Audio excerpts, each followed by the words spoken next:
You ever hear people say, if God is so good, why is there so much evil and suffering? Why didn't he make a perfect place? Well, you've got to know the whole story, because he did do that. In the beginning, God creates a perfect world with human beings made in his image with free choice. Now, if God wanted obedient robots, he could have pre-programmed us that way. But forced love isn't love at all. It's control. Real love requires freedom. And the possibility of rebellion is the cost of that freedom. Now we know God is light, and in him is no darkness. Darkness itself is not an actual thing. It has no form or substance of its own. It is simply the absence of the light. Evil and darkness exists only where God's light is rejected. Darkness is not original or self-existing. When humanity fell and walked away from unity with God, we unplugged from the only sole source of life and light. What should have happened was evaporating from existence. But instead of wiping us out, God allowed the world to enter into a temporarily cursed state, a non-final condition where the darkness is permitted to exist alongside the light for a time until all is fulfilled. Where good and evil temporarily coexist while his redemptive plan unfolds. See, this is all out of love. This is the ultimate love story. Then came the greatest act of love in all of reality and human history. God takes on a human form in the person of Jesus and takes full responsibility for our evil actions and rebellion against him onto his own self. On the cross, Jesus, God in the flesh, bore the full weight of all of human evil and suffering, every abuse, every death, tear, tragedy, poured it into one cup and drank it all himself.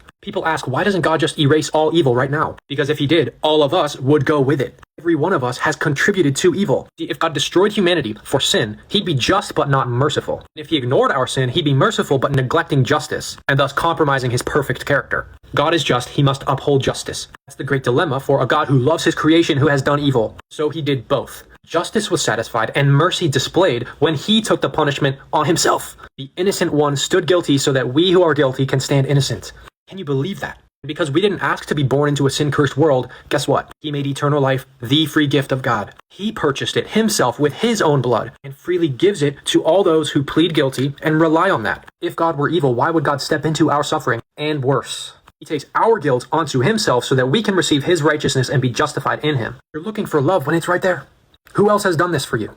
In an atheistic worldview, evil wins. There's no final justice, only broken human systems now. But in God's story, justice is perfect, and mercy triumphs. The world was not this way in the beginning. It won't be in the end. One day death dies, darkness is destroyed, the curse is lifted, and a new heaven and new earth are restored. But until then, the choice remains. That's why Christ is called the light of the world. If God is light, we're like light bulbs in a room. God turned the power on. Humanity flipped the switch off. The room went dark, not because light stopped existing, but because we disconnected from it. On that final day, God flips the light switch back on forever. But until then, while the room is still dark, God steps into it as a single light bulb, Jesus. Anyone who wants the light again comes to him. When we do, he lights us from the inside out. So by the time the full light returns again, the new heaven and new earth, we aren't destroyed by it. We're already a part of it. It's in us.